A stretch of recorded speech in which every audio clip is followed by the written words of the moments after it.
Shit.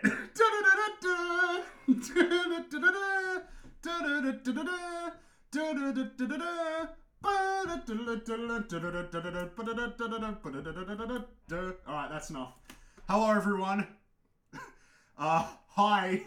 It's funny how E3, something I don't care that much about, is what always drags me out of the grave to come lumbering back to YouTube to talk about video games. I am so excited for E3, can you tell? Can you just tell how enthusiastic I am for this? You know, this is gonna be a week filled with fun.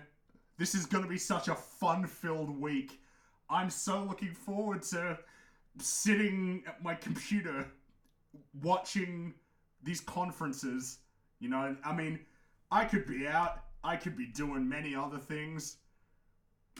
I could be living a fulfilling, rich, exciting life. But I'm here with you guys instead.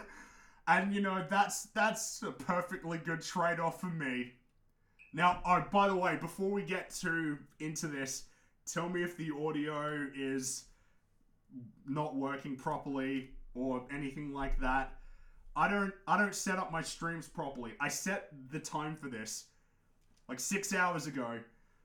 And in the meantime, I was studying because I gotta do that. And it's so much fun, you know. I love being kept up all night, which is probably what's gonna happen tonight. It's late, but it's kind of quiet, low volume, super.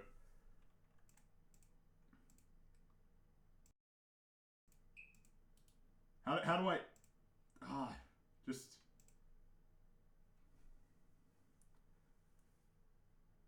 sound like you're a bit is that louder? Huh. Is that louder is what I'm trying to figure out. Because if this is louder and this is quieter, then that tells me a lot about which microphone is actually working properly. You see, this will age so great for the people who watch this later on, like later on when it's going to be a video up on the channel. All right.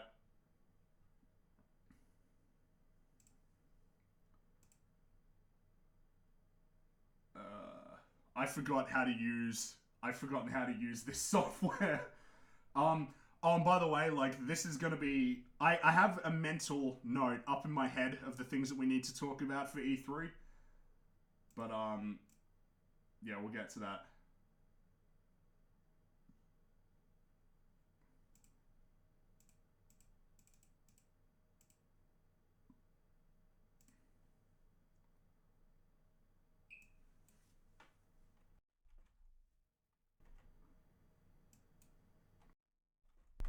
Alright. That should be louder. I have amplified the audio. The audio is beyond boomer levels. Okay. Well, that's good to hear. I am a boomer after all. It's not like I was born 40 years too late for that. Oh, yeah, so, I actually was tempted to do a scripted video for this, but, I don't have a lot of free time at the moment, so we're gonna have to do it live. Fuck it. And I figured this format would actually probably work well anyway, because still a bit low. Alright. Alright, and hi Appaben, by the way. I'm gonna try and get you on my podcast later on. I was meant to have a different guest this week, and yeah, I'm not sure what's going on. I'm not sure what's going on with him, actually. I'll keep his name quiet so that when the actual episode goes up, it'll be a surprise still. But yeah, there was actually meant to be a podcast this week. I will wait and see if I hear back from him, actually. But, oh yes, and hi Mauler. You don't have to feel too bad for him. I was talking to him literally 10 minutes before this started. Jesus Christ, so needy. God. But yeah, it's on a more serious note. Yeah, E3 tends to drag me out of the grave And also my new digs, which I've noticed that a lot of people are unfamiliar with, which makes sense because I only did one video, which actually had the new avatar. But yes, it's still a greenman, still a greenman, not a frog. I know Wolf will be very upset about that. I think it's pretty cool, and there'll probably be some, man, my train of thought is fucked. I will try and make some more stuff soon. Give it about a week, and I'll have a lot more free time for a little while. And there'll hopefully be some things on Cosmoronic as well as Dubious Sanity, which I talked about in the other stream that isn't up, so I probably should clarify it here. But we'll get to that after we get through what everybody's here to talk about, E3, because it's so fucking exciting. E3 this year really feels like it's a lot less relevant, and I know that a lot of YouTubers said stuff like, E3 is irrelevant, E3 doesn't matter as much. I never really agreed with that, to be honest with you, because everybody still watched it, And these people who said it was becoming less relevant themselves would tune in. Like, it's always been relevant for as long as most people participate in it. And by most people, I mean most companies. But this year in particular, it's like several companies aren't part of it. I mean, Sony is the big one, right? Sony's not there. EA's technically not there. They're doing their event in like 3 hours, which I probably will only be watching for the Star Wars game from Respawn, and otherwise it doesn't matter. We'll still talk about them though, because they're doing such a great job right now, aren't they? But with Sony out, it definitely feels a lot less important. Now, the reason why Sony's not there, I think is pretty readily apparent, but their absence still makes it seem like less of a thing this time around. Froggled croak.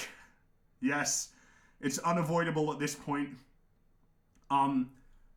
Sony's absence really makes it seem like this year it's not that important. But conversely, Sony's absence sort of leaves it open to Microsoft in particular to do well. And do really well. As far as I'm concerned, right now, they've just been set up with a prime opportunity to really come back with a vengeance, because they haven't been doing all that much with Xbox for the last 2 years. What was the last game that came out? We had Crackdown 3,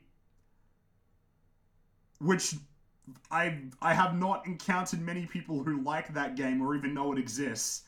And before that, we had Sea of Thieves, I'm pretty sure, which is a year apart.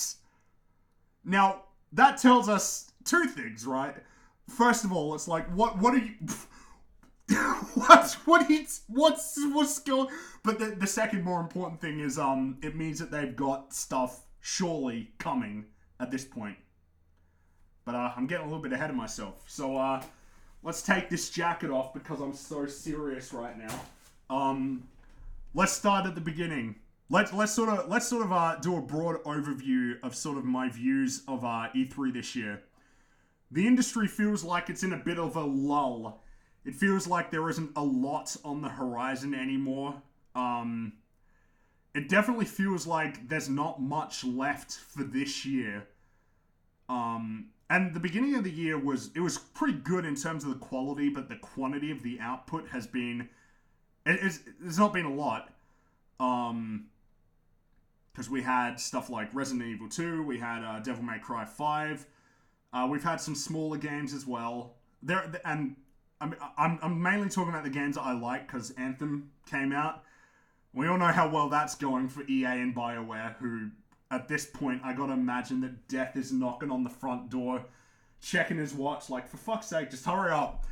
And in terms of the stuff that's coming this year, it really depends on whether or not things that have been announced that surely should be coming out soon are gonna come out soon. Those are mainly the Sony games, right? So, Last of Us Part 2. If it's not here at E3... that leads me to believe that it's a 2020 game. A game that was announced in 2016, coming out in 2020. Perhaps it was announced a little prematurely. I mean, that's the recurring theme for Sony. They haven't announced anything new since 2016. For real. I'm not even kidding. If you think about the list of their games, they haven't announced anything new since 2016. Spider-Man announced in 2016. Last of Us Part 2 announced in 2016. Ghost of Tsushima 2016. Spider-Man PS4 2016. God of War 2016. That Dreams game that they were working on, that was the Media Molecule, that was 2016. And we all remember, like, 2016, Sony, everybody thought it was great. And the reason why we thought it was great was like, oh, look at all these cool games. They will be coming out in the next 2 years. And here we are, in 2019. Death Stranding is going to come out at the end of the year. And that game was announced 3 years ago. And it was probably announced when it just started development, really. And The Last of Us, if they weren't here at E3, that tells me that they've got nothing. If they had something to show, they'd be here. That's how it feels. And I think it's quite endemic of the companies that aren't here, which is EA and Sony, don't really have anything new to announce. Like, the only stuff that EA has to talk about is the new Star Wars game and the new, EA Sports games that are coming out this year. So what we can read from E3 is Sony's got nothing. Everybody else probably has a lot to talk about. And EA's also got nothing. So what we're seeing is in E3 this year, the people who are here are the people who actually have stuff going on in 2019. That's my broad sort of view of it. Right, and maybe that'll change after.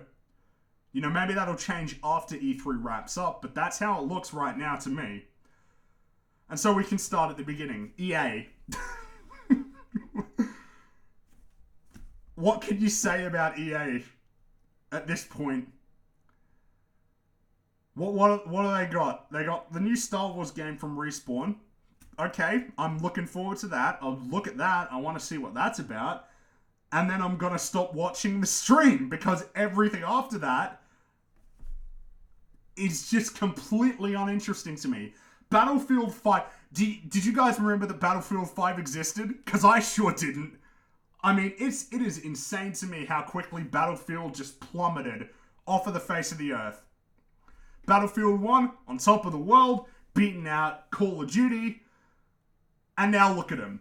Nobody plays a game. Apparently, it's impossible to find matches in Firestorm in the United States in peak time. Nobody's talking about it. They're announcing DLC. Nobody cares. They lost everybody with their reveal. And like Appaben just said, the only reason why I'm reminded of Battlefield 5 was RTX benchmarks. What else have they got? EA Sports. Oh boy. Oh man, are you guys looking forward to FIFA 20 and Madden 20 and whatever other sports games they make?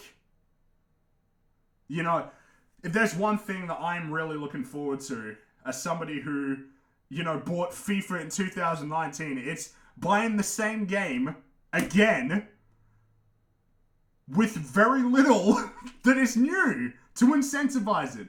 Because how can you add new things when you make them every year? I remember when I was in school, people would talk, oh, FIFA 12, oh boy, FIFA 11. And I don't get the appeal of sports games, except for racing games, which are kind of not even sports games. But that's EA. Nothing. Respected Salmon with $2. What do you think of Destroy All Humans 2?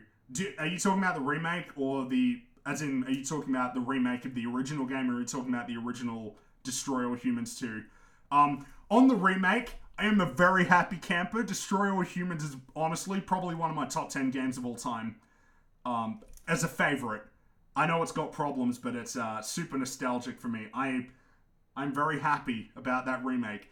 As for Destroy All Humans 2, I really like Destroy All Humans 2 as well.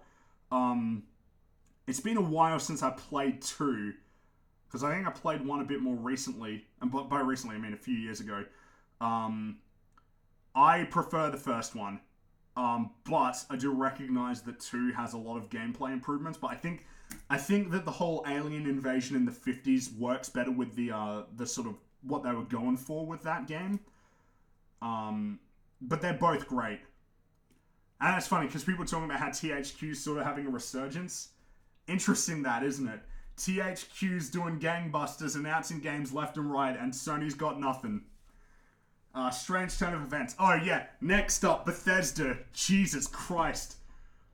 Is it Bethesda first or is it Microsoft first? Let's start with Bethesda. Doom Eternal, that's it. That's all I can look forward to. It's because it's not made by Bethesda Softworks, the studio that made Fallout 76. The studio that makes all the buggy games that get lots of praise, despite the fact that they barely even work.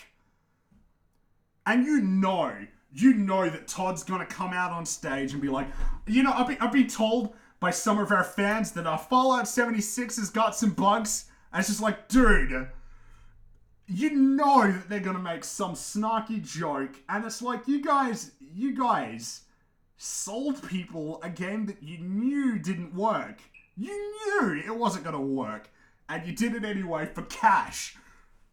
And then you're gonna probably come out and make some jokes, and you're probably gonna get some cheers, because it seems like all the people that they get to fill out in Bethesda are the Bethesda sycophants who love everything that they do and have somehow convinced themselves that Bethesda and ZeniMax are not just as bad as EA or Activision. I don't get it, man. I do not get why people like Bethesda so much. At least from a perspective of consumer, like whether or not it's good or bad for the consumer. You may love Skyrim, but like that game released and it didn't work properly. Which is a recurring theme for like every Bethesda game. More ports for Skyrim though, what do you bet? But for real though, Doom Eternal, I'm looking forward to that. I'm really keen to see more of that. Get a release date, that would be nice. I'm also, there are going to be other games, right? They're probably going to have the new Wolfenstein, which I'm actually not that interested in anymore. I don't know. They lost me somehow on Wolfenstein. I'm not sure how they did it. I'm not talking about any of the political stuff. I'm talking like the actual gameplay was very frustrating into dying constantly, getting shot by people I couldn't see, and not enough visual feedback on getting hit. I didn't even finish the game, and it's like 6 hours long, and I was really excited for it before it came out too. Elder Scrolls 6, I suppose. I guess that's something. And there was that new game, that new IP that they're making, Starfield. Science fiction, so they're probably going to get me a little bit more interested in that than they would for their other stuff. But it's Bethesda. Oh, and I guess whatever Arcane's working on too, whatever that is. I mean, the reality is if the next game is a dud, then they're probably going to get shut down. Dishonored 2 did not sell well. Neither did Prey. And I know Rags was telling me I gotta play Prey, Prey's so good, but and I own the game, so I really have no excuse not to, but I still want Prey 2, man. I still want my Space Bounty Hunter game. They're making Wolfenstein games too quick. This is going to be the third one in 4 years. It is pretty insane that they're releasing supposedly a brand new game in like 2 weeks. 2 weeks, less than 2 years. Why did Dishonored 2 not sell well? It was amazing. Well, if you remember, the PC port was a travesty. It's also like got released in November. Not a good year. Not a good time for a stealth game. And while I do like Dishonored, I mean, I don't think it's as good as the Thief games, which it's inspired by. Thief had a great story. Dishonored doesn't have a good story. Dishonored 2, from what little I played, picked up on a little bit. But also a big problem with Dishonored is it punishes you for playing violently, but all the tools that it gives you really make it to where you want to play it violently. Whereas Thief makes it basically impossible for you to fight people. which is not a bad thing. Play it your way is not necessarily a good thing all the time. That's it for Bethesda though, isn't it? Because it's probably not going to be anything new. Last year, all they had for their new announcements were CGI trailers that were 30 seconds long. So I'm not expecting anything new. And it's probably going to suck, with the exception of Doom. Microsoft. We got to talk about this one for a while, because Microsoft are in a very good position right now. They're in a very good position. And to be honest with you, I think that they're going to have the best one by far. Nintendo probably might give them a bit of competition, but Microsoft is really in the best position to basically take the show. And the reason why I say this is because we know that there are games that have been announced that they will talk about. Halo Infinite, which I want to see more, but I think Wolf mentioned it earlier. It's 343. You got to be iffy on that. There's Gears of War 5, which, while I don't, care for that, it's still a big game, and it's coming out this year from what I remember. So we got stuff like that. They announced Battletoads last year, which I guess they're going to talk about this year. New Ninja Theory game that's been leaked. Plus, they're going to have all the third-party stuff, which I don't really give them points for that because it's, they didn't do that. But there's still going to be lots of those third-party games, I would imagine, potentially even new announcements. And also, we know that they've been scooping up developers quietly for a while, which makes me believe that there's got to be something new that they're going to announce. And by something new, I don't mean a new Forza game, because we know that's coming. I get the impression there's going to be something brand new that we just are totally unaware of. A brand new IP. And that would be exciting, especially if it's something that's not like what they normally do. If it was something that they don't normally do, like a brand new RPG series, not Fable, but a brand new RPG series, or a strategy game, or an isometric sort of game. They could do something like that, and it'd be really cool, and it would diversify their portfolio of games more so than Sony, because Sony has changed in terms of what they focus on now. Oh, and Ori as well. Ori and the Will of the Wisps. Maybe even The Last Night. Maybe we might see that too. But yeah, in terms of the position that they're in, they could really set themselves up as, okay, we're Microsoft. We don't just make shooters and racing games anymore. We now make, unique games. And if they do that, then I'm probably going to be more interested in their output than Sony's, because while I do like the games that Sony has made, it's undeniable that they all have a lot in common. They're all third-person action-adventure games with light stealth elements that are heavy on narrative and cutscenes. They didn't used to do that. Towards the later stages of the PS3, they were really quite diverse in terms of the types of games that they were making. It was basically the opposite of what it seems like it's going to be now. And with Microsoft as well, I imagine they're going to mention something about the next generation Xbox console. And they're probably going to talk a lot more about what they're doing with PC. And if what they're doing is a full shift, they can have their Microsoft store if they want, but if they start putting their games on Steam like they're going to do with Halo, they start putting Gears of War on Steam, like Halo Wars 2 on Steam, or any other games that they've got on Steam, good stuff. That's going to be, that's good stuff. I'm really keen. I'll be really quite happy if they do that. If they announce anything for Origin, not Origin, for Epic, though. Whoa. Now, someone mentioned Game Pass on PC. That seems likely. And if they've got enough games to justify it, that might be something I'd actually be willing to buy. The reason why I don't buy that, if I liked EA games, then Origin Premier would actually be decent. But I don't like EA games at the moment. But if it's Microsoft and it's stuff like Halo and they've got new things coming out too, that could go over well. We do need to see more of the MCC though, which I'm imagining we're going to see. But yeah, I think Microsoft's in a really good position to steal the show. They haven't really announced anything or released anything for a while. which puts them in a good position when we know that they've been buying up studios. They're really in a good position this year. So I've got high hopes for them, as high as they can be for E3. Keep that in mind. Next up would be Ubisoft. Ubisoft are usually I have a controversial opinion. I usually think Ubisoft do an alright job. They're always announcing new stuff every year at E3. Unfortunately, they are quite... Hold on, I've got to close the door. I keep hearing like a beeping noise.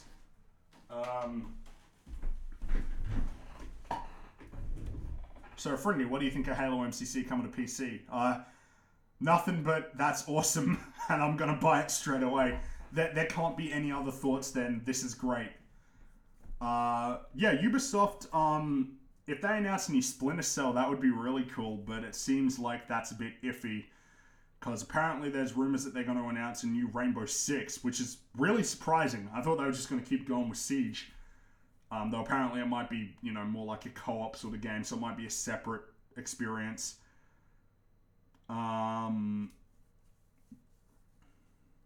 There's a new Watch Dogs game, Watch Dogs Legion, set in post-Brexit London. So that's going to be fantastic. I can't wait. I can see the articles now. from Kotaku and Polygon.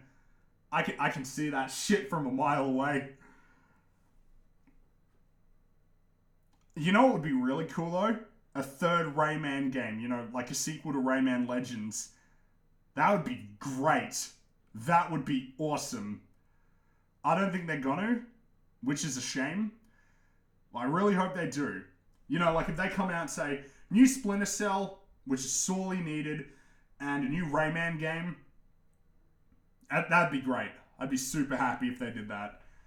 Otherwise, they can do whatever. Whether it's like the Crew 3, I guess, or apparently there's not going to be a new Assassin's Creed, which is fine if Watch Dogs is going to be here. I actually like Watch Dogs 2 and 1, if you can believe that. What else could they have, really? I guess they could be making a new South Park game. They could be. But would there be another thing that South Park would want to satirize with the video game? Like, That gives me that big thing. I'll have to mull over that for a while. But yeah, Ubisoft, normally they have enough stuff. They normally have enough stuff. And then they usually have a surprise every year. So they're in a good position, is what I would say about Ubisoft.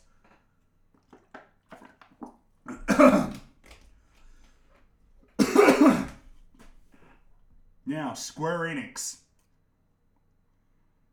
Yeah, Square Enix is going to be an interesting one. Someone just mentioned that Skull and Bones pirate game that I forgot about. Yeah, there's that too. I guess I gotta do something for that. But Square Enix. So, the Avengers game. Now, I have some very mixed feelings on that. It is Eidos Montreal. They made the new Deus Ex games, which I love. They did make Thief 2014 too, but we'll ignore that. They made the good Deus Ex games of late. So they're talented. And if they're making an Avengers game, that could be many things. But that would be interesting. However, this Avengers game exists instead of a new Deus Ex, instead of the sequel to Mankind Divided, the game that was meant to end Adam Jensen's story. So, I think you can see why I got mixed feelings about that. I hope it's good. I really hope it's good. I hope that it's got, some flying Iron Man combat, or I'm guessing it's probably going to be an action game, like as in obviously it's an action game, but sort of a combat action game. I think Crystal Dynamics is also making... I'm pretty sure Crystal Dynamics and Eidos Montreal are both making the new Avengers game, which means they're going to have a lot of people working on it. I hope it's good. I hope that it makes up for the fact that we're not getting Deus Ex, though I have heard that they've recently renewed like the copyright or the trademark for Deus Ex. All I want is another Deus Ex as well. If we can get Avengers and another Deus Ex, that would make me happy. I'm guessing the other thing that they're going to show at Square Enix is also going to be Final Fantasy VII. That game got announced 4 years ago, if you can believe it. But what else would they have, I guess? Maybe DLC for Kingdom Hearts 3 or something. I don't know. I'm not really a Square Enix guy. Probably not new Tomb Raider. I would imagine that's not happening. Post-Brexit Deus Ex. That's probably it for Square Enix. I mean, that's probably all they're going to have. PC Gaming Show, not even going to talk about it. Really no interest. Devolver, that'll be funny. Which leaves us with Nintendo. Unless I'm forgetting someone, which I don't think I am. But that leaves us with good old Nintendo. So, what do we know that they're going to have? Animal Crossing, Luigi's Mansion 3, Pokemon Sword and Shield, Marvel Ultimate Alliance 3. They're probably going to have Astral Chain again, the new Platinum Games game, which looks cool. But I'm guessing no Bayonetta 3. Even though Bayonetta 3 was announced over a year ago, and we haven't heard anything since. But yeah, probably Astral Chain, I'm guessing. They're probably going to talk about Smash DLC. Banjo-Kazooie apparently is a rumor. And now that we know that you can get characters who... I mean, Joker was not on Nintendo. Like, those games were not on Nintendo. Persona 5. So nothing's ruled out. And apparently, Nintendo and Microsoft have been getting a lot more friendly. So, I mean, it's entirely possible. It would break the internet, but it would be really cool. We're probably going to get 2 characters announced, I would imagine. Like a deep dive on one, and then maybe a teaser for another one. Daemon X Machina, that's another one. Daemon X Machina. Yeah, that's from a while ago. I'm kind of not expecting Animal Crossing to Master Chief for Smash. That'd be good. I'm guessing Animal Crossing might get delayed. Maybe not. We'll see. But now we get to the speculative stuff, and I like to get speculative with Nintendo and then be disappointed when they don't do it. Metroid Prime 4, we're probably not going to hear anything because they restarted development. Real shame. However, we may get one of 2 things, is what I'm thinking. Either we're going to get the sequel to Samus Returns, as in like the next Mercury Steam Metroid game. Whether or not that's a remake of Metroid Fusion, Super Metroid.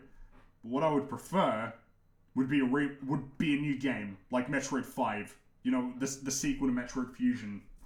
That's what I would prefer. On Switch. Now, either that or Metroid Prime Trilogy, which, or both. Ideally both. Please do both, Nintendo. Ideally both. But one or the other seems... I don't know why, but I get the impression that's what we're going to get. Now, Pikmin 4 and Pikmin 3, see people talking about porting Pikmin 3 to Switch. I don't know about Pikmin 4, though. That'd be a cool announcement, but I don't know if they're going to. Paper Mario. All I know is that Thousand Year Door is really good. I haven't played it. I really want to, but I know that everybody loves Thousand Year Door in the first one, and that they haven't really made any good ones since. Paper Mario RPG would probably be... Like, just an RPG for Mario would be cool in any case. Now, Retro. Now, they're making Metroid Prime 4 now, but what have they been doing for the last 5 years? What have they been working on? Donkey Kong Country Tropical Freeze came out in 2014. What have they been working on in the interim? Like, seriously, it's a total mystery to me and to everybody else. It's baffling that we haven't heard anything. I watched a Game Explained stream earlier where they said they would be happy if it's another Donkey Kong game. Now, I really like Tropical Freeze a lot. I think it's one of the best 2D platformers I played. However, I don't want another Donkey Kong game. I don't care how good it is. I want something good that's something else. Whether or not that's a new IP or that rumored Star Fox racing game. I just want something new. A new IP, like a new RPG series would be really cool. I want them to make something that's Western. Because that's what I feel Nintendo has not been doing a lot of lately. I want a Western Nintendo franchise. That's what I would like. So if it was maybe some big, story-heavy sort of RPG, that would be really cool. Something that they don't normally do. Or even if it is like a new Star Fox, I'd be keen to see what Retro does making a new Star Fox. That sounds like it could be really cool.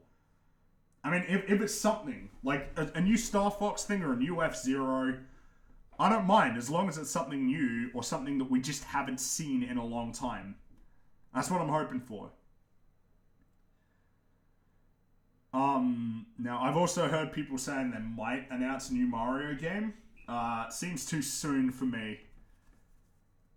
Like really, Super Mario Odyssey is only a year and a half old, isn't it? It's not that old. It's still fresh in my memory, which is why I don't think they'll make a new one. Mario first-person shooter. There's still that Cybercop IP they teased last year. I don't remember that.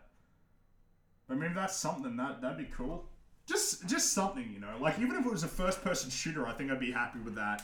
I wouldn't be happy if it was from Microsoft or Sony, but I think I'd be happy if it was from Nintendo. Oh, and Mario Maker as well.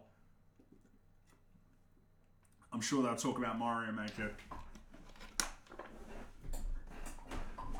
But I can't think of anything else, and I think that's it. For all of the big ones, anyway. Halo MCC on Switch. that sure would be something, wouldn't it? Legend of Zelda Cross Doom.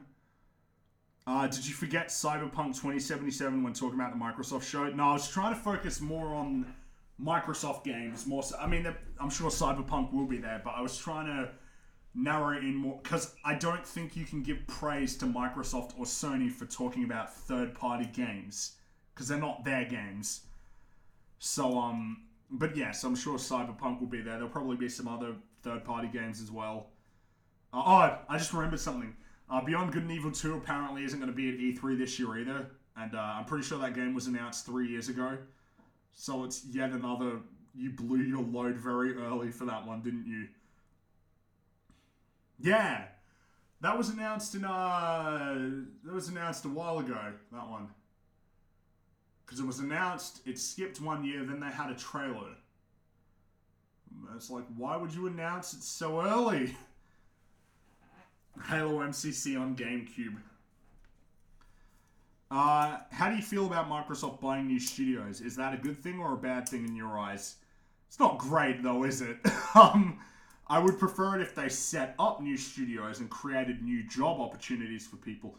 You know, if you create new studios, it means you got stuff that you're making and you're creating jobs. That's good. Buying studios is a bit different because it just means that you're saying, hey, that thing that used to be for everybody, now it's just for us. Fuck you guys. Someone mentioned that they hope Rockstar announced something. That would be... Rockstar needs to announce something, man. If it's LA Noire 2, that would be ideal. That would be really ideal. I would be very excited. LA Noire is underrated, and it's long overdue for a sequel. It could be Bully 2. That'd be cool. It could be Max Payne 4. I'd be excited for that. Or it could be a new IP. It could be that Agent game that they talked about on PS3 that they announced like 10 years ago and we haven't heard anything about it since. That would be a good one too. Ping Pong 2. I know about Manhunt 3. I mean, I don't know much about Manhunt. But I'd be more interested if they did something with their other IPs. It just, Rockstar made games with more frequency before. You know, Rockstar, prior to GTA 5, they released a game a year because they had GTA 4 in 2008. I think they had something in 2009. Then they had Red Dead Redemption 2010, LA Noire 2011, Max Payne 3 2012, and GTA 5 2013. Every year. Yeah, in 2009 they had the GTA 4 like Lost and the Damned episodes of Liberty City stuff. And then after GTA 5, it's a 5-year wait until Red Dead Redemption 2. And I don't really want to have a 5-year wait, especially when they own these IPs. I want them to do something with it. But we'll see. Someone mentioned Bad Company 3. I mean, that's I don't think EA is announcing any new games. Everything that they're showing is what they've already talked about. And Battlefield 5 just came out last year. So there's no way. I think that's what the next Battlefield game should be. But yeah, that's not anytime soon. Do you think the Overwatch 2 leak is legit? Yeah. I think Diablo 4 and Overwatch 2, yeah. Overwatch is 2016. It's been 3 years. Might be time for them to start. I don't know if Overwatch is the type of game that you can just keep, you know, just going in the same way that you could with, you know, World of Warcraft or something. I think a new game would be, yeah, worthwhile, especially if it had a campaign, which is what Overwatch needs. And Diablo 4 seems logical as well. Though I kind of would have liked to play a StarCraft shooter. That sounds cool. A Rocksteady game would be dope. Yeah, apparently they're not going to announce anything. They too are elusive, like Retro Studios. It's like, what have you been doing for these years? Where are you? EA is probably going to show off more of Command & Conquer Remastered. I forgot about that completely. I don't think I'm going to touch any game by Blizzard. Blizzard's on life support right now. I'm pretty sure Blizzard still makes a lot of money. I just do know that they're not doing great with people, is at least the impression I get.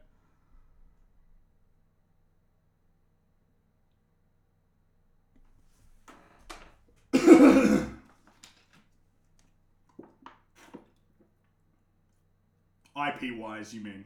Yeah. I think I agree with that. They're not going over very well with people. What are your thoughts on Cyberpunk 2077? I'm hyped. The game needs to come out soon, though. I mean, it probably isn't. It's probably 2020. But, yeah, I'm excited for that. If it delivers on what they showed in that demo, which, I mean, they were being transparent, which is a good thing. But I hope so. I'm ecstatic for Crash Team Racing Remake out this month. Yeah, that's got me quite happy too. Crash Team Racing is another game near and dear to me. I'm sure I'll be able to convince my brother, because my brother, like, I think that's probably his favorite game ever. I'm sure we'll be able to find some way to play that. What do you want out of the Avengers game? It really depends. Like, if it's, because we got that Ultimate Alliance game, and I don't really want it to be like that. My guess is that this is going to be like a big budget, like a really big budget, big, massive game. Because I remember it was a big announcement when they said it was happening. So my guess is it's going to be like a third-person action game. But I don't know. I mean, are you going to play as just Iron Man or just Captain America or anything like that? I wonder if they're going to tie it into Spider-Man PS4, though. I wonder if Marvel's going to try and make a cinematic, not a cinematic universe, a game universe. I mean, they have all the cards in place because Avengers Tower is in Spider-Man PS4, and they also got other locations like Wakandan Embassy, Josie's Bar, which that's more of a Daredevil thing. A Daredevil game would be cool. But, like a Daredevil game that's like the Rocksteady Batman games, that would be great. And it's not just my Daredevil bias showing, guys. My buddy thinks the Avengers game is going to be a fighting game. Eidos Montreal and Crystal Dynamics don't make fighting games. And plus, isn't that just what Marvel vs. Capcom is? Defenders, the video game. Man, I only want Daredevil, really. You know, Iron Fist, Luke Cage, Jessica Jones, they're okay, but Daredevil, that's where it's at. And don't just tell me it would just be a black screen. I'm sick of hearing that. Just a black screen. Yeah, Sanctum Sanctorum is also in that game. It's Spider-Man PS4.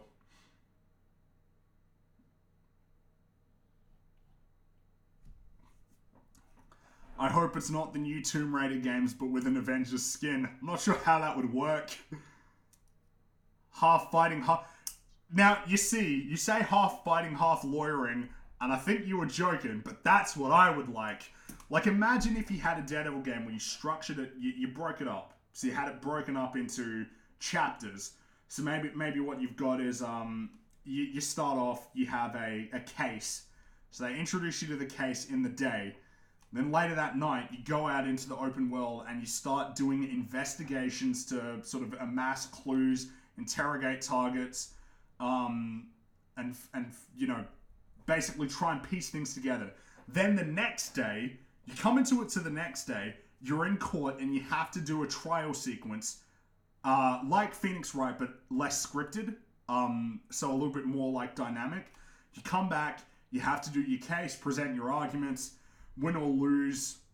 Then, you know, that you start doing that. You add complexity. You add more bad guys to deal with. You add witnesses who have been compromised, you know, by Fisk or something.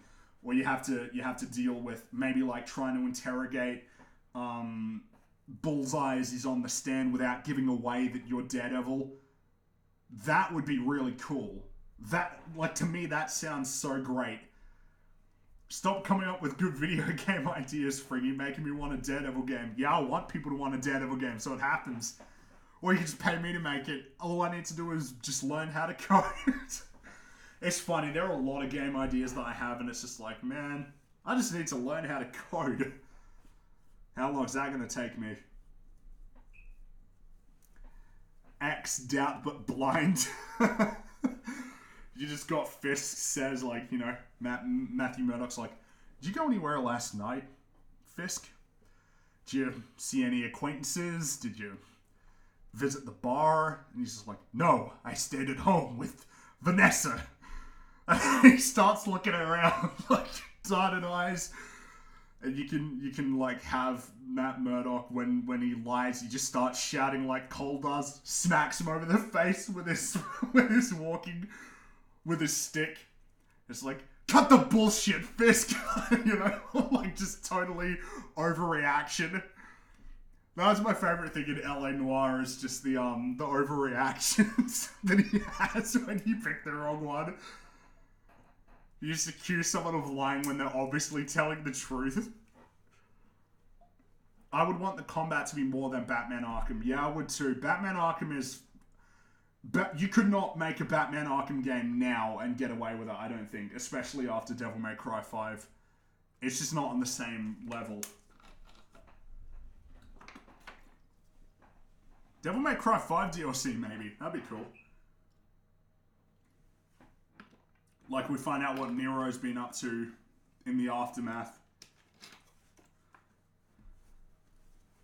I wish Rockstar would make another LA Noire game. Very interesting concept. Story was meh. Story's great, dude. The concept is great. The story's great. I think you need to replay it if you don't think the story's good. Sup, Fringy? It's me, Superminer1280. Yes, I recognize the name. Though I don't recognize the pseudo Space Marine, but I do recognize the old name. How are you? Have to use different weapons rather than gadgets like chain sticks or fist. Yeah, I think some sort of improvisational sort of system would work. Like yeah, you got options. And of course your open world would be not only Hell's Kitchen, but also Daredevil and Jessica Jones detective game. Yeah, you see, you could do a buddy cop sort of thing. I mean, even if you wanted it to be like a really low scale game, you could just have sort of a Streets of Rage kind of 2D side scrolling beat 'em up where you play as the defenders. If you're not going to give them a big budget, you could do something there. You could have, a story presented that way. Batman Arkham City combat is better than Spider-Man PS4 combat. See, I haven't played Arkham in a while. Like, it's been at least 5 years since I played Arkham. But I do remember that Spider-Man's combat was fun. And that there were things about it which were a lot more diverse than Arkham. But Arkham did have the gadgets. Do you reckon Rocksteady might be at E3? They already said they're not going to be. Unfortunately. They're just not going to be there. I know that people keep saying that they're making a Superman game, but I imagine making a Superman game would be as hard as making a Captain Marvel game where, like, you just are impervious to damage.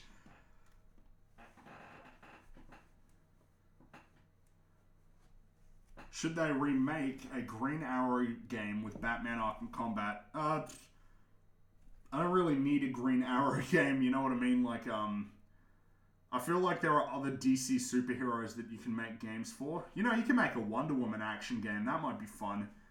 Or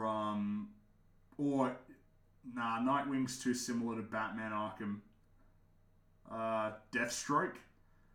Do something with Deathstroke. Or, I feel like Green Lantern would be good.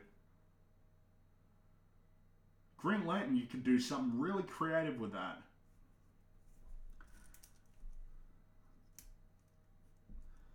What do you think of that Iron Man VR game that got announced a little while ago?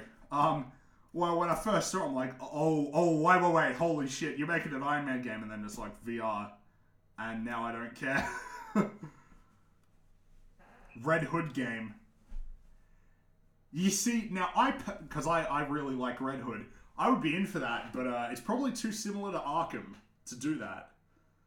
Or you could have like a extended Bat Family game where you just play as, Barbara Gordon, Nightwing, Red Hood. That'd be cool. Zatanna would make for a cool DC game. Yeah, perhaps she would, but she's a little bit too obscure. Green Lantern has the wonderful 101 potential in theory. Yes, that's actually a good example, man. That's probably as closest to what you would expect. A Sonic-like Flash game where you run around in rings. So you have, I don't know, you start like, isn't it? No, Coast City is green. What's the one? Star City. God damn it, I should know this. Which one does Flash live in? But I don't know, you have like a loop-de-loop and it's playing it's playing Green Hill Zone.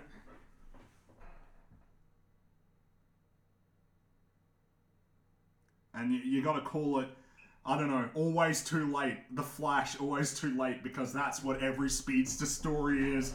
I'm super fast, but I can't get anywhere everywhere I need to be in time. That's sad.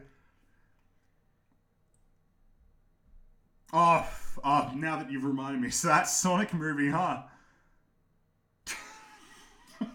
Fuck. Oh. I've been spending most of my life living in a gangster's paradise. And now it's been delayed because they're going to do the VFX, but the story's probably still going to suck. So instead of being hilarious, ironically hilarious, now it's just going to be crap. That design was so bad. Blue Beetle. Huh. That's you can't see me, but I'm wagging my index finger. What do you think of Baldur's Gate 3? Well, that's the Larian, the guys who made Divinity Original Sin 2, so that's promising. I don't know much about Baldur's Gate though, so but I'm paying attention to that one. That's apparently going to launch on Stadia, which I should not call attention to how good these segues are. Stadia. I actually wanted to talk about this with the guest that I was going to have on Cosmoronic number 3. But, probably can talk about it now, actually. So, streaming. Video game streaming. Do I think that it has a future? Honestly, I think it probably is going to be the way that games are in the future, because everything is sort of transitioning towards streaming. The thing is, right now, I don't know. I live in Australia. Do you think I got good enough internet to use Stadia? I got good enough for 720p video, which at that point it's like, why wouldn't I just buy the games? But honestly, it's the pricing model, right? The tech, as long as the latency is minimal, which is the main concern from that perspective, streaming can work. But the pricing model for Stadia, I don't know, man. Like, what I'm thinking about is game preservation, right? Like, what happens when Stadia shuts down? Are you gonna get the games that I don't see how that could work, because what if you pay for Stadia and you're just using your smart TV? Then what? What happens if the service shuts down?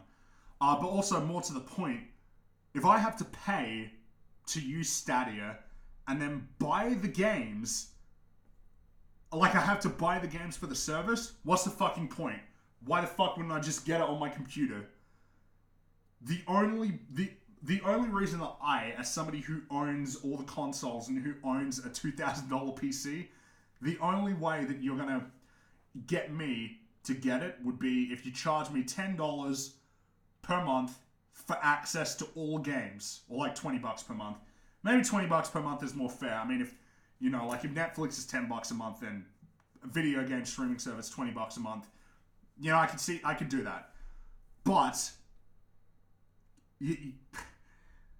I can't have to buy the games too, because if I have to buy the games, like, imagine it this way. Imagine you go onto Netflix. It's like, okay, you pay $5 a month. You get access to some of the shows. Some of them you got to pay for, though.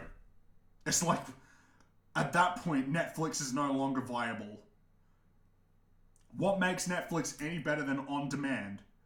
Like, it would be the same thing as on-demand at that point. And on-demand, to me, has no value at all. I don't want to have to pay for the games and pay for the subscription. It's one or the other. And I probably would never pay for the games, because what happens when the service shuts down? I can no longer... Those games are gone. Like, earlier before, I was looking at my collection of PS2 games because I was reminded of Destroy All Humans. It's like, oh, look at all those games I got like 15 years ago. If I had to buy them on a digital storefront that wasn't like Steam, which is going to just persist forever at this point, probably, how could I play those games anymore? They'd be lost forever. Which is what will happen if Stadia, goes down. As for whether or not I think it will be successful, that's a different story. I think it may well be successful. And like I said, I think streaming services would eventually be the way that we consume games, but it all depends on the latency of it. That's the key thing, right? Is the latency. Maybe the latency... Because I remember watching a video of it before, and all I could think is, latency's not great, huh? It seems to apparently, you can see it, which is bad. Like, that's a deal breaker. Because that's the thing, right? Is, what are you offering me to make up for the fact that it is objectively subpar? The input is not instant. Not technically. So what is Stadia offering that makes up for that? And right now, it's not a lot, because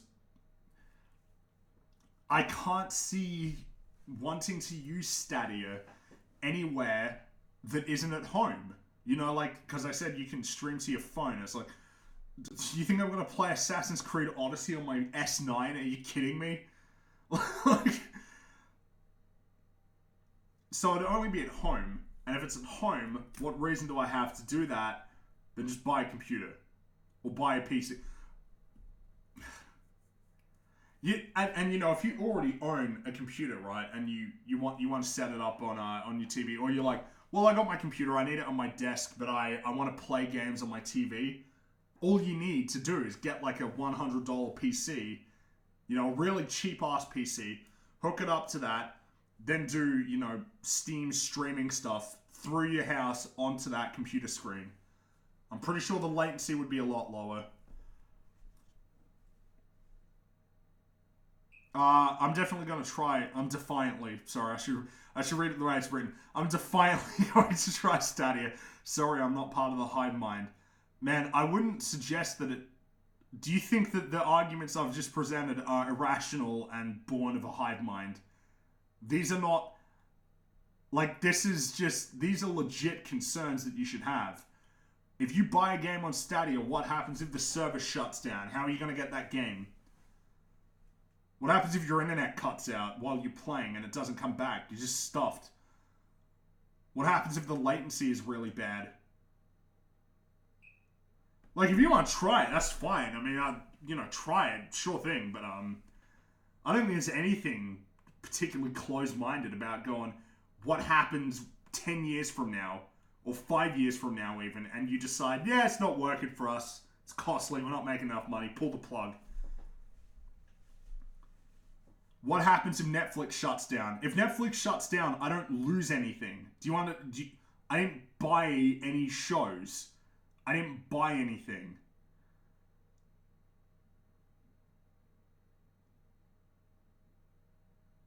It's basically, you pay $10 a month, you have access to this whole suite of content, and you don't own any of it.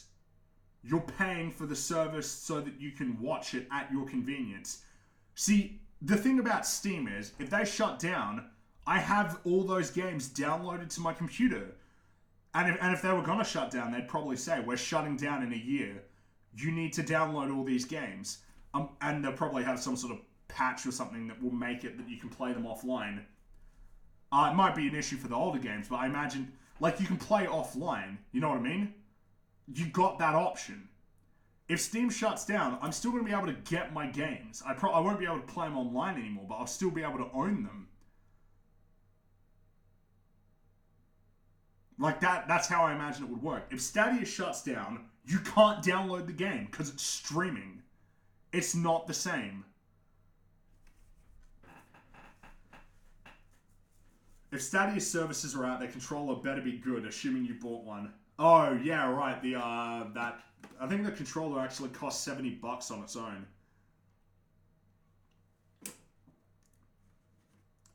Oh, and by the way, I'm not like trying to criticize you or be, too harsh or anything. I just think that these are things that you need to consider when you're talking about a streaming service like Stadia.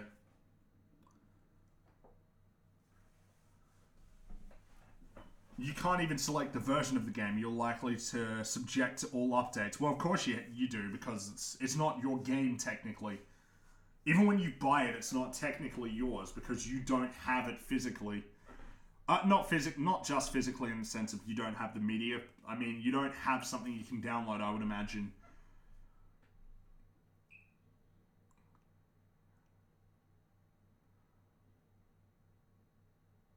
I mean, we'll see how it goes. Maybe it'll be something. I mean, I'm interested only out of morbid curiosity. I'm interested in seeing how it will go.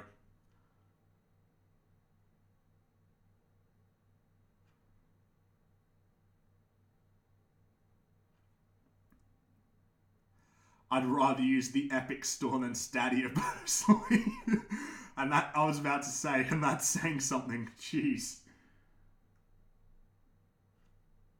I do like that Microsoft said that they're just not going to release anything on the Epic Store. Or if they do, I guess they're going to release it on both. And even Destiny 2 is, apparently they were doing a live stream and they said, we have an Epic announcement. We're releasing it on Steam. It's just like, oh, If that's true. If that's true, that's well, that's spicy.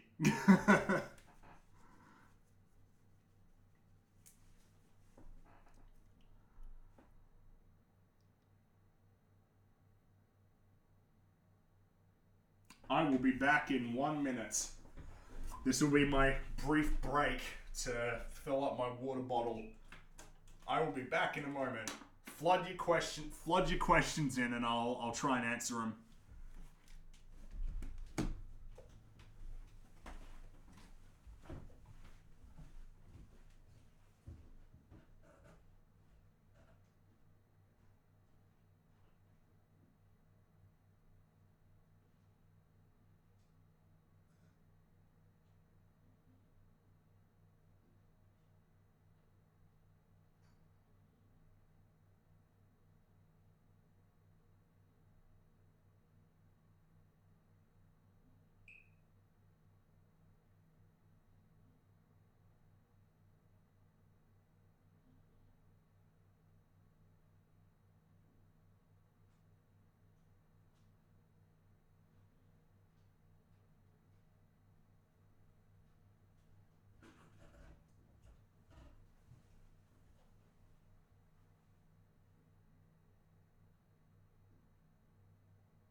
I'm betting you heard that.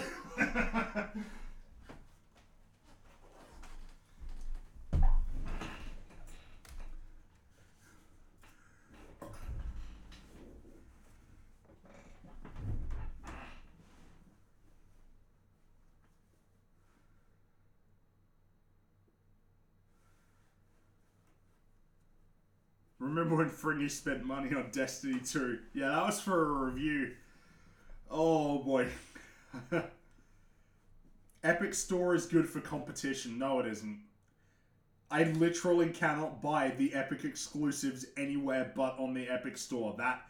It's literally not competition by definition. They have a monopoly on those games. Similar to the EFAP Star Wars question, what company will be most inconsistent with the promises they make at E3? That's a good question, man. I mean, I guess Microsoft has the most potential to be that company, I would imagine.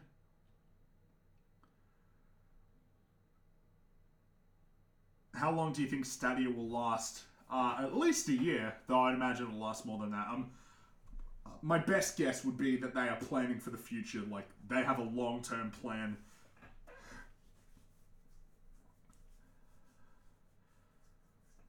Do you think the new Bioshock game will be announced at E3? I didn't even know that there was going to be a new Bioshock. I mean, I knew that... actually, now that I remember, I think it was mentioned at some point that they might be making one. Oh, Bethesda. Yeah. Someone said Bethesda will be the most consistent at failing to deliver on their promises. Yeah, but now that I'm surprised I didn't think of that. Bethesda. Yeah. In all likelihood. Where's the AA industry games at? Well, they don't really come to E3.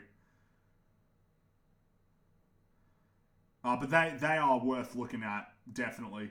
When do you think the next generation of consoles are going to be released? 2020? Yeah, it seems 2020 seems likely.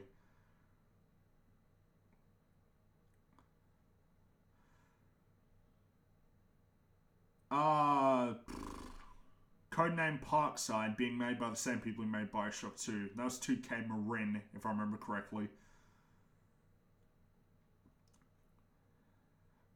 What if Todd comes on stage and says he'll never make a promise again?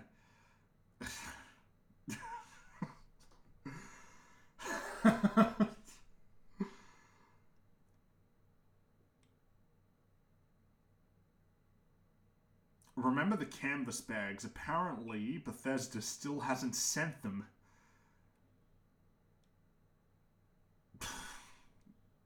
Didn't that game... That game came out in November. It's June. I promise to never make a promise again. Thoughts on identity politics, especially in games? Now, that's a broad question. I mean, I don't really like identity politics, but like, I mean that. Whereas there are some it's usually, you know, right-wing commentators who say they don't like it, but play into it. You know, like, I think Candace Owens is probably the best example of that. Identity politics is bad, says I, a black conservative woman. It's just like... But admittedly, I mean, I think that's a good example of how easy it is to just make money off of being a political commentator. You know, I could do that. I could just be like, look at me, guys. I'm black and I'm a conservative. Aren't I special and interesting? I just don't care. I'm just sick of hearing about it from everybody. I'm just so tired of it. They all do it too, you know, it's like this. Dave Rubin does it.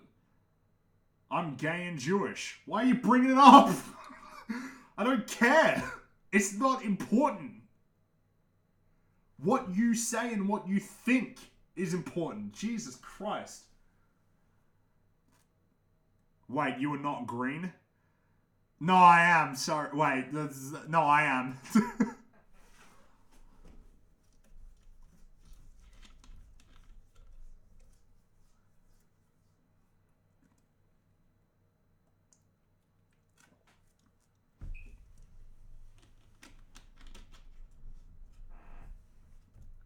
It ain't easy being green. It ain't easy being cheesy. Works better. Just think of that Family Guy bit when the Cheeto guy punches the glass. Fringy, you must be excited for Battletoads being a frog and all. Wolf! You didn't see that, but I was screaming at the roof.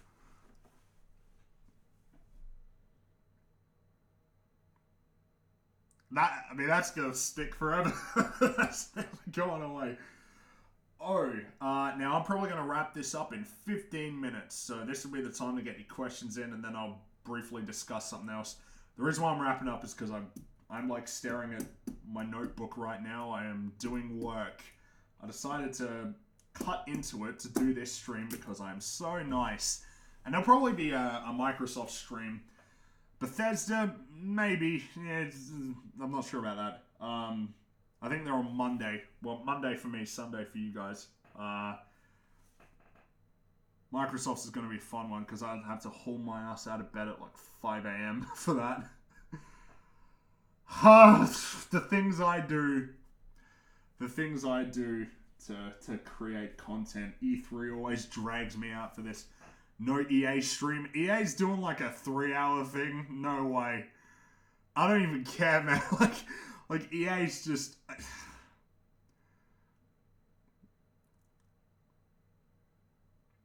Who's actually excited about the next COD Modern Warfare knockoff? I'm kind of interested. I want to see more. It really depends on what they do with the story.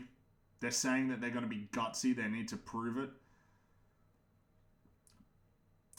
Did you remove political stuff on your channel because you don't want to be associated with it anymore? Man, I don't like politics, which is something that sort of became apparent retrospectively. Not necessarily because I don't have views on politics, but because I find it painful to talk about. So yeah, and also because I think there was always an expectation that I was talking about video games because I'm more interested in video games and media than I am in politics. However, I do imagine that this channel is going to be a bit more like a cause of what I'm going to be doing with the other channels for Cosmoronic and Dubious Sanity, which I'll talk about in a minute. This channel will probably be more like a casual, more loose format, probably less scripted and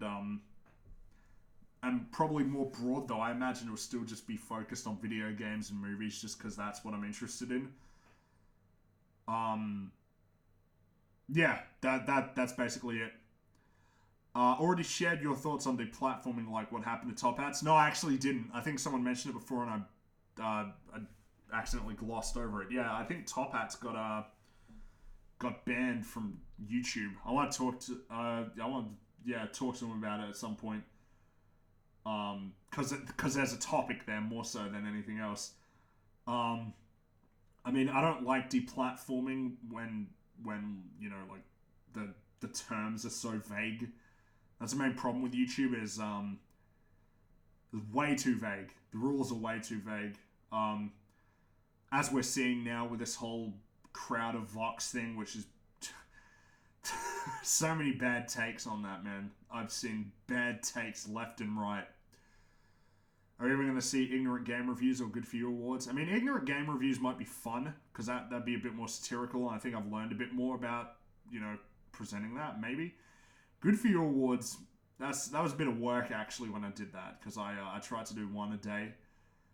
I also don't play games as much as I used to, so it might be a bit tougher to do that.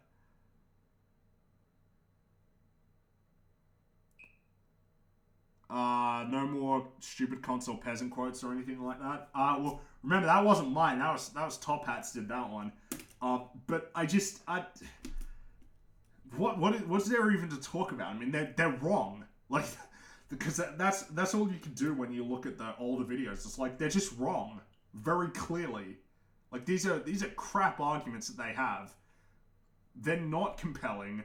They're not well thought out. They're really bad takes that are obviously bad. What's even the point at that stage of talking about it? PC is better. PC gaming is better. There's no debate. What you like, that's totally subjective. That's up to you, but it's wrong. Like the take that they are both objectively neither better nor worse than each other is wrong. So there's not even really a point of talking about it. I'm not sure why Top Hats got banned. That's what I mean. Like, I don't know what he did. I don't think he would have done anything wrong, necessarily. Because, again, YouTube's terms of service are so vague.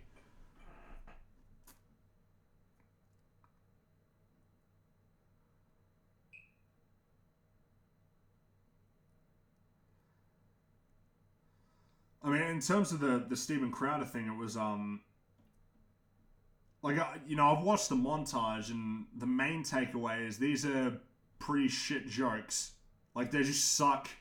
They're not very funny, and you can tell that they're a bit mean-spirited. Does that cross the threshold necessarily, though? Does it? I don't know. Does it really? Yeah, like, they're bad jokes, and they're quite mean-spirited, but lots of people make mean-spirited jokes on YouTube. The guy who was complaining probably also makes mean-spirited jokes. Is that enough to get to demonetize someone or ban?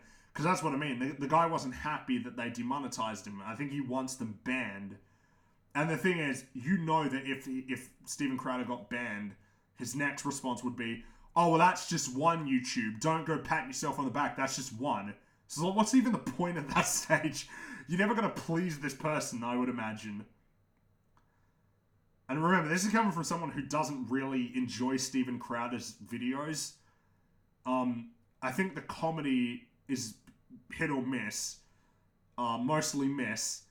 And the takes, like, especially when it comes to religion and climate change, like, it's just shit. Despite that, though, I don't know, like, if the channel should get demonetized or banned or anything like that. But I mean, there's not really much I can say about that topic anyway, because I think Steven talks too loud at times. Yeah, no fucking shit. It's very, Americanish humor, isn't it? Like, lots of yelling. and high-pitched, like voice cracks. I shouldn't judge just because I've got a deep voice naturally. It is funny though, because I'm not that old. So I wonder what I'm going to sound like when I'm 40 or 50.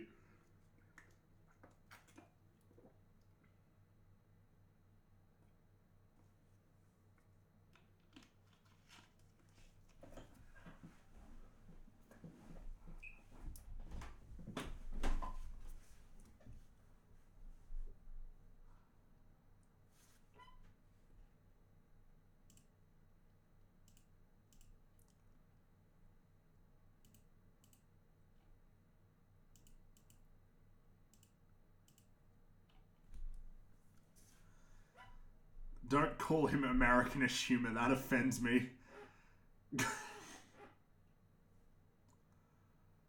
Alright, I'll wrap it up shortly. If you have any final questions, then just throw them my way. I'll try to answer them. You got like 5 minutes basically, maybe less than that.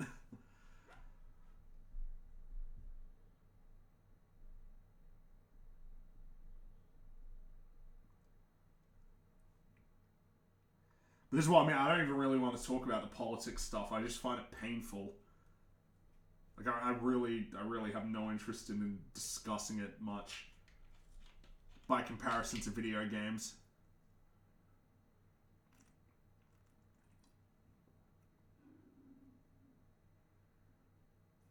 What's your favorite, less famous genre that you wish would have more focus? If you mean video games, stealth. Stealth is underappreciated, I think.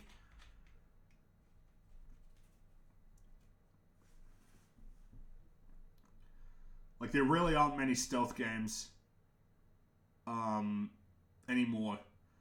I think it's been diluted by just action games have stealth in them, but it's not very good stealth. It's very bare bones stealth, but it's despite that.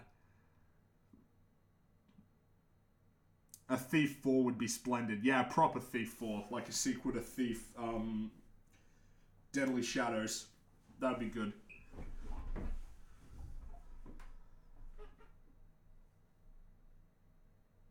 Any plans to be on EFAP more?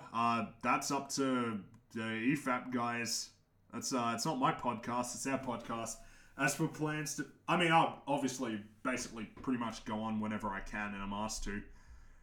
But for my podcast, Cosmoronic, link in the description to go watch it. You know, I'll be doing that. I'll try and get episode 3 out whenever I find out what's going on with the person who I don't want to name to keep the surprise for when the episode does go up, which I want to try and do for each of them until I find out about what's happening there. Are you looking forward to the new Watch Dogs? I'm curious.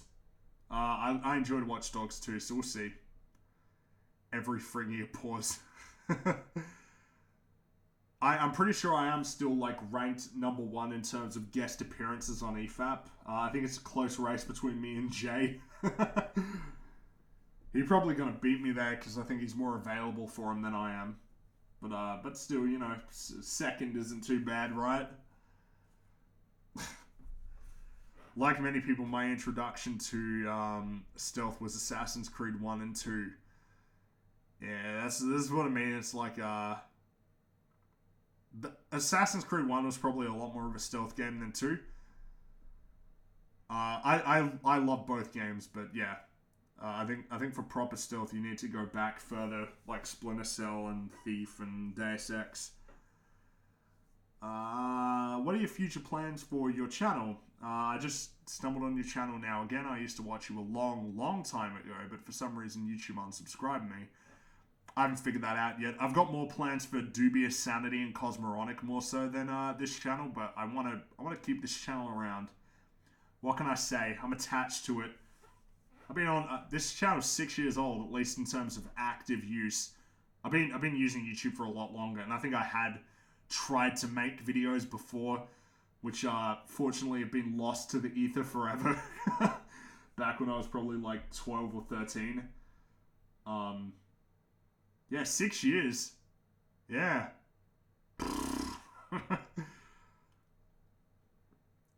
I want want to do something with this here. Like, it'll probably be a lot more informal, but I got ideas for Dubious Sanity. The main thing was I wanted to do animation. Hopefully by the end of next week, when I got a bit more free time, that'll be more doable. Or comics or anything like that I can put on that website. I also have an idea. I'm not going to mention, though, because I don't want to give people ideas like, oh, get excited, and then I'm just like, yeah, I've abandoned that idea. But that's the idea anyway. Which is why I recommend subscribing to Cosmoronic, because I've been trying to do that fortnightly. It's kind of slipped now just because I haven't been able to record episode 3. But the plan has been to do it, you know, every fortnight. And it's been going well. I've been getting good feedback. I love how much your art has progressed. I remember when you still had that Sanic-looking character. Yeah, that was a while ago, actually. I drew that in like 10 minutes. That wasn't very good. I remember when Cynical Den was supposed to be every other week and it just stopped. Yeah, but the issue with that format was there was no way that I could keep doing it because I couldn't. Talking to yourself for a while and then having to edit that down is painful. Like, it was really painful to try and edit that. Whereas when it's a conversation with someone else, it can be something different every week, and it's more entertaining. So the goal will be to keep that going. Do you want to become a writer? Yep. That's the dream. And I'm trying to work on a book.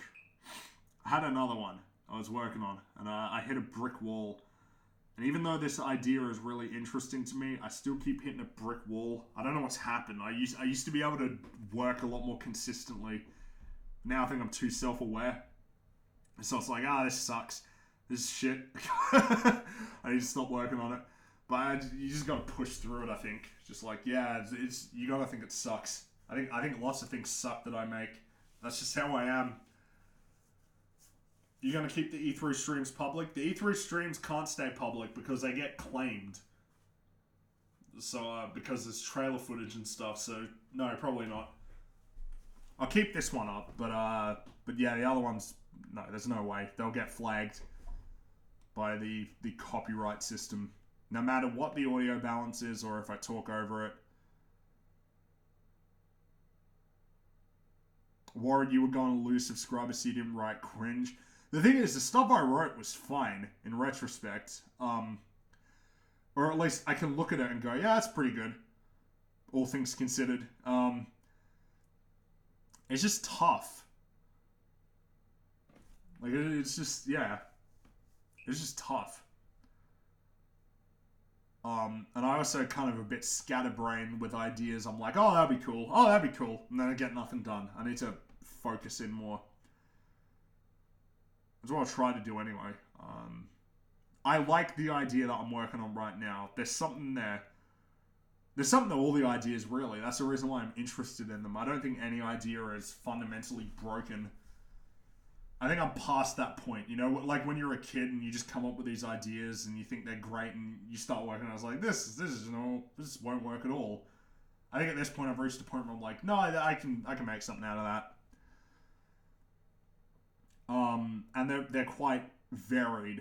The ideas, like science fiction, fantasy, grounded, comical, things like that. I try and separate, like, I want the more comical stuff to be illustrated, like graphic. The more heady stuff to be just written. And the heady stuff is quite heady as well. Like, it's I'm mostly interested in writing about anti-heroes or otherwise sort of morally dubious characters and morally dubious worlds. Yeah, I think that reflects in this one in particular. It's like, it didn't start that way, but the subject matter was quite grim. But I like the setting. And I like the main character as well. I think she'd be interesting. I think there's something there. I gotta work on it. However, my idea, right? I have an idea for a way to try and pressure myself to write.